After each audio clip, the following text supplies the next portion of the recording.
नमस्कार दोस्तों, स्वागत है आपका BMJ एकेडमी में। भारतीय संविधान के पिछले वीडियोज़ में हमने मौलिक अधिकारों को पढ़ा था। मौलिक अधिकारों के बारे में पढ़ने के बाद आवश्यक है कि उससे संबंधित सभी महत्वपूर्ण प्रश्नों को देखें। इसलिए दोस्तों, इस वीडियो में हम मौलिक अधिकारों से संबंधित सभी महत्वपूर्ण प्रश्नों और उनके उत्तर देखेंगे। इसमें मैंने उन सभी प्रमुख प्रश्नों को शामिल किया है जो विभिन्न प्रतियोगी परीक्षाओं में पूछे जा चुके हैं। तो आइए दोस्तों, बिना देर किए शुरू करते हैं। भारतीय संविधान के भाग 3 में मौलिक अधिकारों का वर्णन किया गया है, जिसमें कि अनुच्छेद 12 से लेकर 35 तक विभिन्न अधिकारों के बारे में वर्णन किया गया है। पहला प्रश्न है, भारतीय संविधान के मौलिक अधिकार किस देश के संविधान से प्रेरित हैं? USA के संविधान से, अमेरिका के संविधान से लिया गया है। अगला प्रश्न है, भारतीय संविधान में मूल अधिकारों को शामिल करने के लिए किसने समर्थन किया था? नेहरू रिपोर्ट 1928 में आई थी, जिसमें कि भारतीय संविधान में मूल अधिकारों को शामिल करने की बात की गई थी। अगला प्रश्न है, मूल संविधान में कुल कितने मौलिक अधिकार दिए गए थे? मूल संविधान जो था उसमें 7 मौलिक अधिकार दिए गए थे। वर्तमान में 6 मौलिक अधिकार ही हैं, लेकिन जो मूल संविधान था उसमें 7 मौलिक अधिकार थे। जो 7 मौलिक अधिकार थे उनमें से समानता का अधिकार, स्वतंत्रता का अधिकार, शोषण के विरुद्ध अधिकार, धार्मिक स्वतंत्रता का अधिकार, संस्कृति और शिक्षा संबंधी अधिकार, संपत्ति का अधिकार और संवैधानिक उपचारों का अधिकार। लेकिन 44वें संविधान संशोधन 1978 में संपत्ति के अधिकार को निरस्त कर दिया गया और इसे एक कानूनी अधिकार बनाकर अनुच्छेद 300 क में डाल दिया गया। अगला प्रश्न यही है, अनुच्छेद 31 में वर्णित संपत्ति के अधिकार को कब मौलिक अधिकार की श्रेणी से हटा दिया गया? तो यह 44वें संविधान संशोधन 1978 में। वह कानून जो मूल अधिकारों के प्रति असंगत और विरोधी हैं, उनका प्रतिषेध का प्रावधान किस अनुच्छेद में वर्णन किया गया है? अनुच्छेद 13 में इसका वर्णन किया गया है। विधायिका अगर ऐसा कोई विधि बनाती है या कानून बनाती है जिससे कि मूल अधिकारों का उल्लंघन हो, तो न्यायालय उस कानून को गैर संवैधानिक बताते हुए अवैध घोषित कर सकता है। तो यह अनुच्छेद 13 में वर्णित है। भारतीय संविधान के किस अनुच्छेद में छुआछूत उन्मूलन का प्रावधान है? अस्पृश्यता।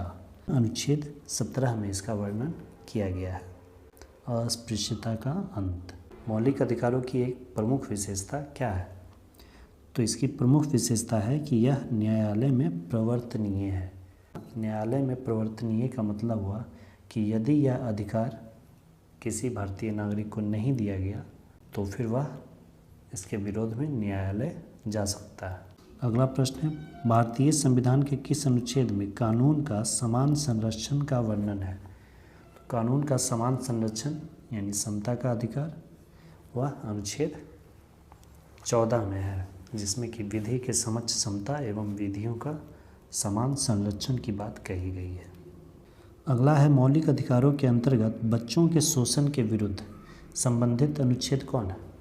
यह अनुच्छेद 24 में इसका वर्णन किया गया है। शोषण के विरुद्ध अधिकार में अनुच्छेद 23 और अनुच्छेद 24 का वर्णन किया गया है। अगला प्रश्न है, प्रेस की स्वतंत्रता किस अनुच्छेद में अंतर्निहित है?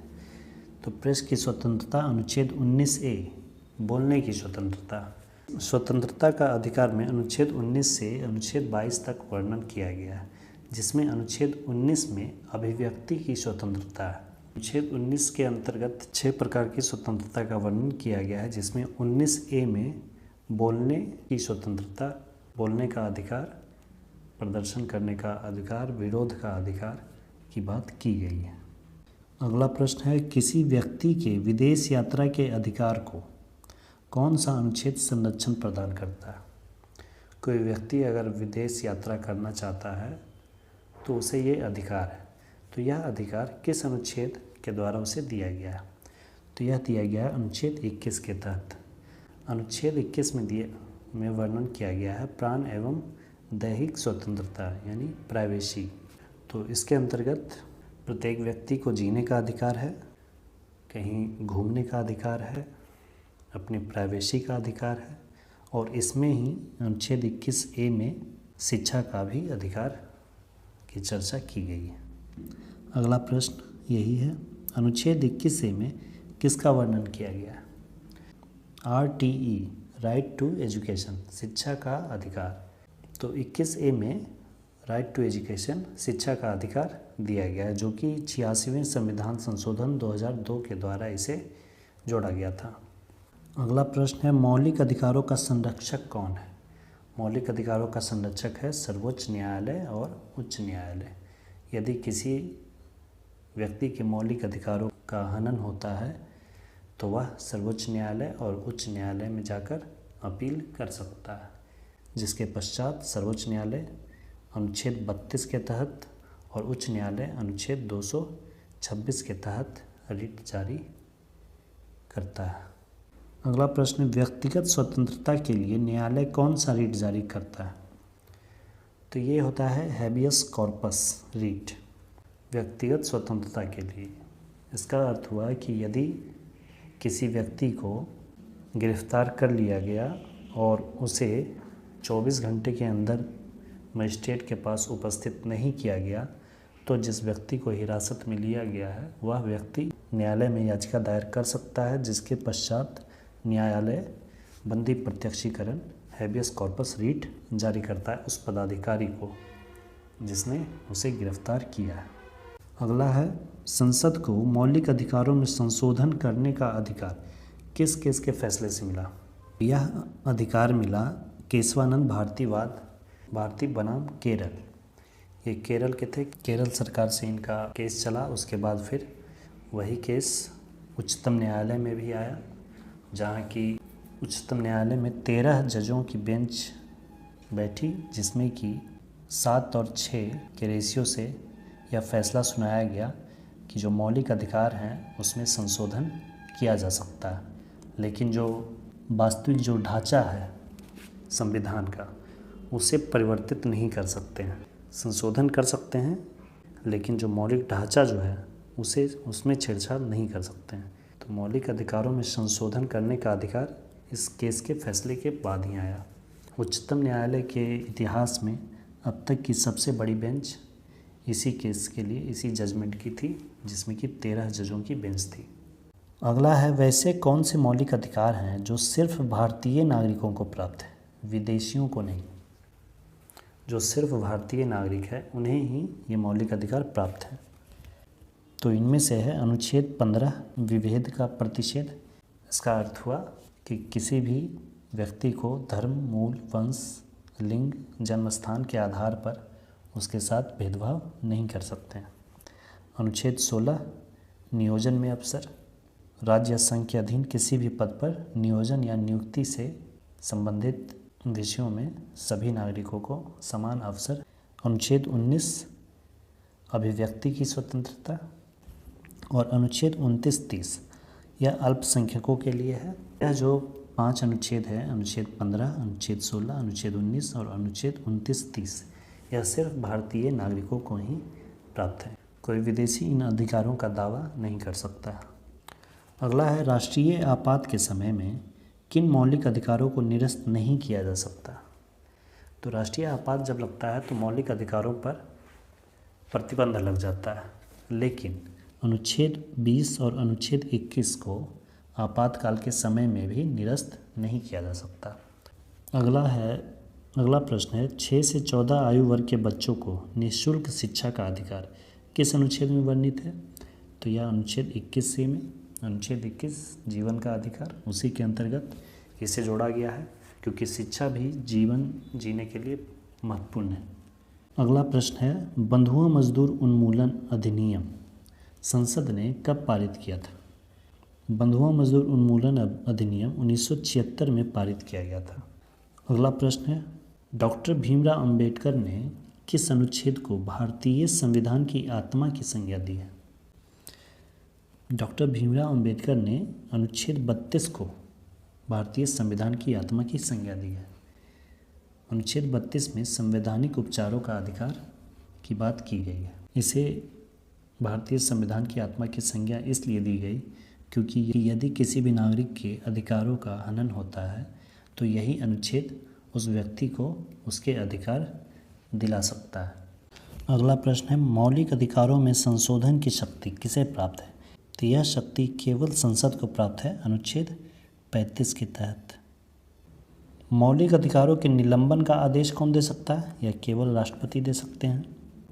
मूल अधिकारों पर आवश्यक प्रतिबंध लगाने का अधिकार किसे है? यह भी केवल संसद को अधिकार है। मौलिक अधिकारों का प्रमुख उद्देश्य क्या है? व्यक्तिगत स्वतंत्रता को सुनिश्चित करना।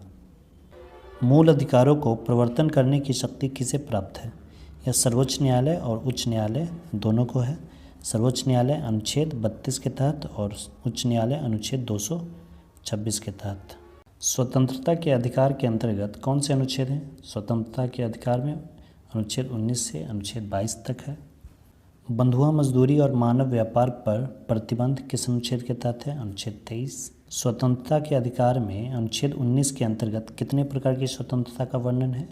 कुल 6 प्रकार की स्वतंत्रता का वर्णन किया गया है इसमें। पहला में बोलने प्रदर्शन करने का अधिकार, विरोध करने का अधिकार। दूसरा में बिना हथियार शांतिपूर्वक एकत्रित होने का अधिकार।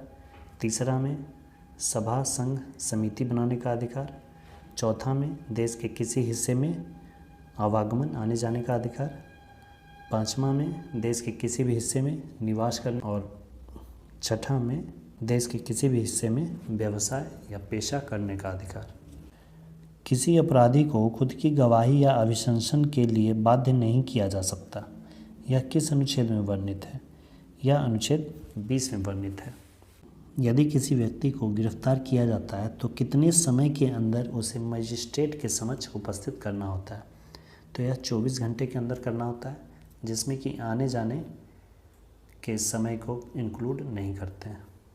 अगला प्रश्न है, किस अनुच्छेद के द्वारा सिखों को कृपाण धारण करना धार्मिक स्वतंत्रता का अंग माना जाता है? यह अनुच्छेद 25 के तहत यह स्वतंत्रता दी गई है। धार्मिक स्वतंत्रता का अधिकार, जिसमें अनुच्छेद 25 से लेकर अनुच्छेद 28 तक वर्णन किया गया है। अनुच्छेद 25 में यह वर्णन है कि कोई भी व्यक्ति किसी भी धर्म को अपना सकता है, उसका अंतःकरण कर सकता है और उसका जो आचरण है, जो व्यवहार है उस धर्म के प्रति, वह भी कर सकता है। अगला प्रश्न है, भारतीय संविधान के किन अनुच्छेदों के अंतर्गत अल्पसंख्यकों को अपनी संस्कृति के संरक्षण और अपनी पसंद की शिक्षण संस्थाओं की स्थापना व संचालन करने का अधिकार दिया गया है? तो यह अनुच्छेद 29 और 30 में इसका वर्णन किया गया है। अगला है, संवैधानिक उपचारों का अधिकार अनुच्छेद 32 किन परिस्थितियों में निलंबित हो जाता है? आपातकाल के दौरान या फिर मार्शल लॉ के दौरान निलंबित रहता है। कौन सा अधिकार मूल अधिकारों के अंतर्गत नहीं आता है? तो यह संपत्ति का अधिकार, जो कि पहले एक मूल अधिकार था, लेकिन उसे 44वें संविधान संशोधन 1978 में हटा दिया गया और ये एक कानूनी अधिकार बना दिया गया। मौलिक अधिकारों को लागू करने के लिए किसी न्यायालय द्वारा क्या जारी किया जाता है? इसे समादेश या रीट कहा जाता है। अगला प्रश्न है, किसी व्यक्ति का अवैध निरोध के मामले में न्यायालय द्वारा जारी रीट कौन है? तो ये बंदी प्रत्यक्षीकरण होता है। जब किसी व्यक्ति को गिरफ्तार कर लिया जाता है और उसे मजिस्ट्रेट के सामने प्रस्तुत नहीं किया जाता है तो फिर न्यायालय यह रीट जारी करता है, बंदी प्रत्यक्षीकरण। इसे इंग्लिश में हैबियस कॉर्पस कहते हैं। अगला है, किस याचिका रीट का शाब्दिक अर्थ होता है हम आदेश देते हैं? तो ये इसका होता है परमादेश। इसे इंग्लिश में मैंडेमस कहा जाता है। यह रीट विभिन्न विभागों के अधिकारियों के लिए जारी किया जाता है। अगला है, कौन सा रीट किसी अवैध व्यक्ति से सरकारी पद को बचाने के लिए जारी किया जाता है? यह रीट होता है अधिकार परीक्षा। इसे इंग्लिश में क्यू वारंटो कहा जाता है। अगला प्रश्न है, कोई न्यायालय अपने अधीनस्थ न्यायालय को अपने न्याय क्षेत्र की अधिकारिता से बाहर के कार्यों को रोकने के लिए कौन सा रीट जारी करता है? इस रीट को प्रतिषेध कहा जाता है, इंग्लिश में प्रोहिबिशन। उच्च न्यायालय किस अनुच्छेद के तहत रीट जारी करता है? सर्वोच्च न्यायालय जो है वो अनुच्छेद 32 के तहत रीट जारी करता है, लेकिन उच्च न्यायालय अनुच्छेद 226 के तहत रीट जारी करता है। तो ये थे दोस्तों मौलिक अधिकार से संबंधित सभी महत्वपूर्ण प्रश्न। वीडियो अगर अच्छी लगी तो प्लीज़ अपने दोस्तों के साथ शेयर करें और चैनल को सब्सक्राइब करें। धन्यवाद दोस्तों, जय हिंद।